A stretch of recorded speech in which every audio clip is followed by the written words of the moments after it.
In 1970, Brian Wilson called a meeting with the then manager of the Beach Boys, a man named Fred Vale, who'd been with them for a decade. And he said, Fred, I'd like to make a country record with you as the singer. Fred was not a professional singer. He was a casual in-the-car singer, you know. Brian knew that he loved country music. And Fred was excited. And he said, that sounds great, Brian. Like, have you written songs for it? Brian said, no. Do you have the musicians for it? No. Do you have a studio? No. Brian said, if you get all that together, if you pick the songs, you find the musicians, we'll go into Wally Heider's studio and we'll make this record. So of course, Fred didn't want to pass up that opportunity. So he was a country fan. He chose some songs by Hank Williams and Don Gibson, some old Elvis songs, and then more contemporary things at the time like James Taylor, Bacharach and David. He got this incredible band with Glenn D. Hardin, James Burton. It was basically like Emmylou's hot band before that was a thing. And they went into Wally Heider's studio with Brian producing. So they worked for 2 weeks tracking with this incredible band. And Fred lives here now, and I interviewed Fred, and he said they were very much influenced by what was going on in LA in the country rock scene at the time. So Linda Ronstadt, Ozark Mountain Daredevils, that was the sound. And 2 weeks in, Brian just completely lost interest. And that was the end of it.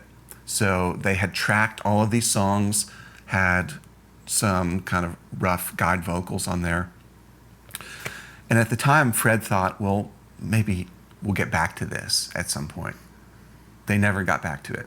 And by the late 70s, Fred had left the Beach Boys organization. He moved to Nashville.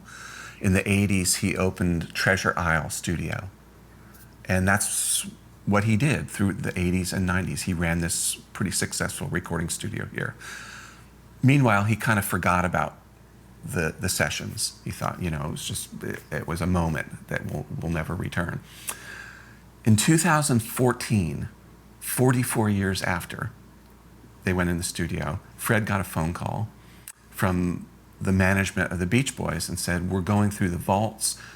We found all these boxes of old analog tape that say Brian Wilson, Fred Vale. What are they? And Fred said, that's a record that we were intending to make. Don't throw those away. Please send them to me.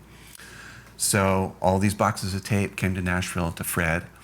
Mysteriously, on the boxes, they said, Cows in the Pasture, which was a name that Fred had no connection to. It's like, what does that mean? I guess maybe Brian had named the record at some point, or maybe that was just a way to like reference that sounds like Cows in the Pasture. Fred got the tapes, and he was too busy to do anything with them.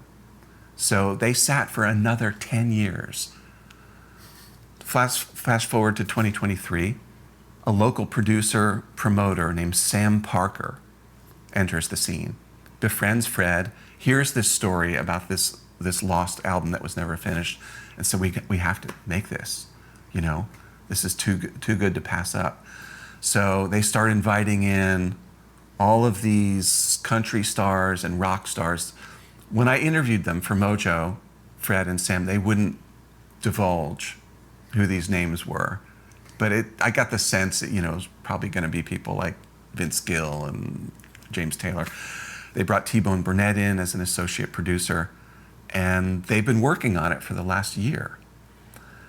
It's supposed to come out in 2025, and at the same time that we did this interview, that was the same week that Brian's family and professional team announced that he was going into conservatorship because he was his personal afflictions, whether they're schizophrenia or whatever Brian has. I mean, a lot of different personality disorders had gotten to the point where he couldn't really look after himself. Yet Fred and Sam were telling me that Brian is still the executive producer on this. And I was, you want to be sensitive about how you approach that, because what does that mean? I guess it means that when they finish something that Brian will sign off on it, basically. So I asked Fred, I said, is there anything on this record that's going to say that Brian Wilson is involved? Like, is something in the audio gonna speak to us and say, oh, that's obviously a Beach Boys influence? And he said, yeah. He said, when we reconnected with it, Brian gave us some ideas for vocal arrangements. And then Brian and Van Dyke Parks wrote an instrumental piece to tie together two of the songs. So there is going to be a Brian element, It was frustrating for me writing about this for Mojo because there was no advanced music. There was only them telling me, this interesting 50-year saga, but my mind went to a terrible record that's probably best forgotten called Stars and Stripes from 1996, where the Beach Boys collaborated with people like Toby Keith and Colin Ray and made this country Beach Boys mashup that was terrible. I mean, just embarrassing for all people involved, So part of me is like, is this going to be Stars and Stripes Volume 2 or Smile, Country Smile, like something really incredible? So next year we'll find out, I can't wait to hear it. I'm a little worried about the aspect. I don't like guest fest kind of records where there's 20 artists because usually it's just watered down. Like you can't really tell, what am I listening to, But yeah, that's the tale of cows in the pasture. As I'm listening to this, I'm wondering, is Brian's version of country music, would it be closer to the Billy Sherrill productions? Would it be more of the old Nashville? Would it be Bakersfield? I think it might be a little more countrypolitan in my mind.